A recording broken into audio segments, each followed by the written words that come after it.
เจ้าหัวเล่นจะทำได้ไหม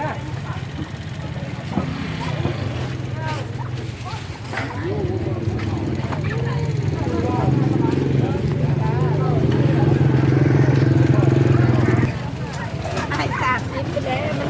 คนที่ตรงกันไอ้เฮ็ดได้เฮ็ดได้แล้วมันว่าดอก กล้องเท่าไหร่ก่อนเฮ็ดกล้องเท่าไหร่ กล่อง8,000 โอ้เครื่องโล่บ่ 8,000ยังตัวติดๆของนี้ก่อนจะคนที่ลง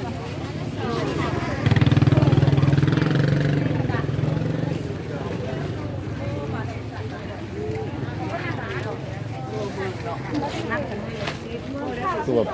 มันใหญ่วะ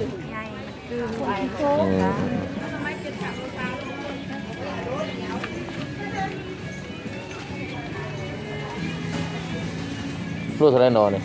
7,300 โอ้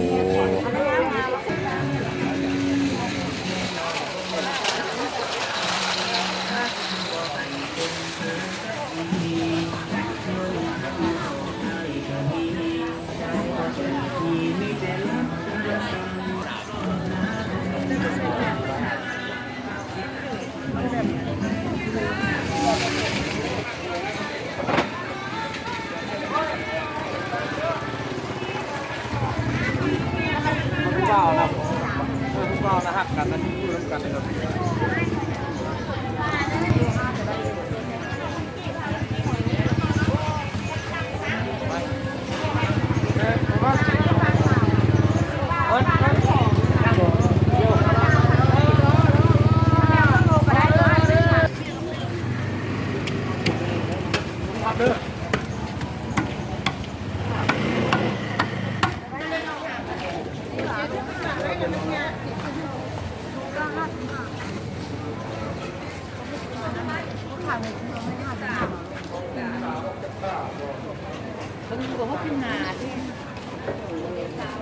อันนี้ปลายังก่อนเนี่ยรู้เท่าไรก่อน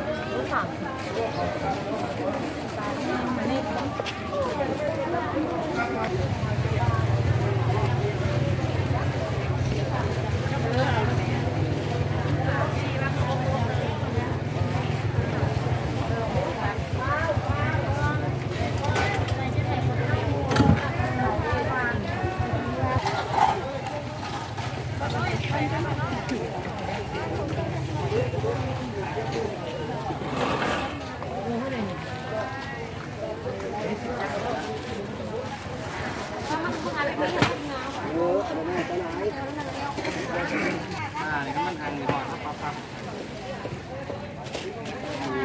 ตัวเรือเลยที่ทำงานครับ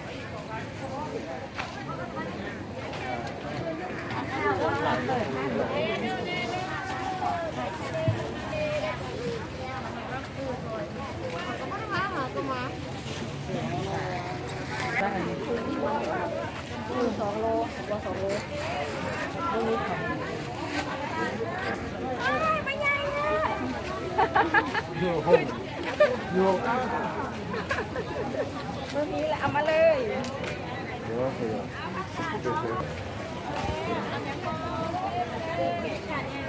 อันนี้มันหมักจ่องป่ะ แม่น โอ้80,000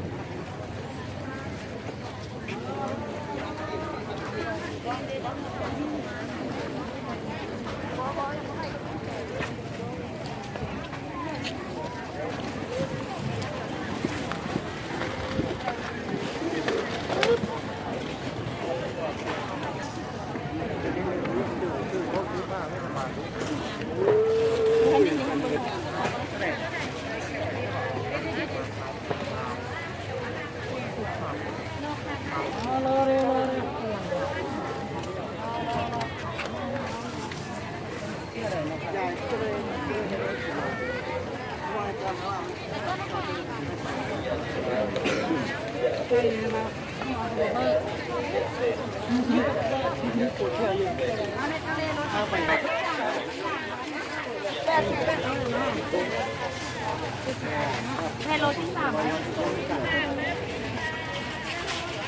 เอาไป 15 พระ เกือบ9,000 8,000ก็พอแล้ว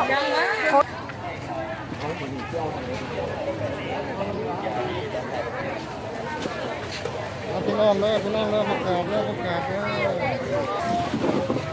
ค้าไทยนะยังเห็ดโลนึงเด้อ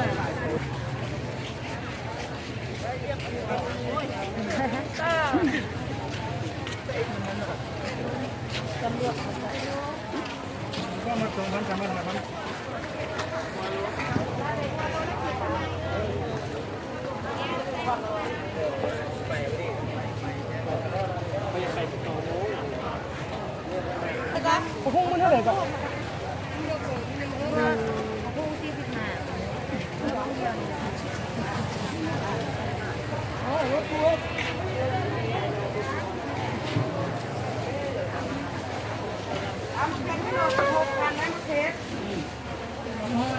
เ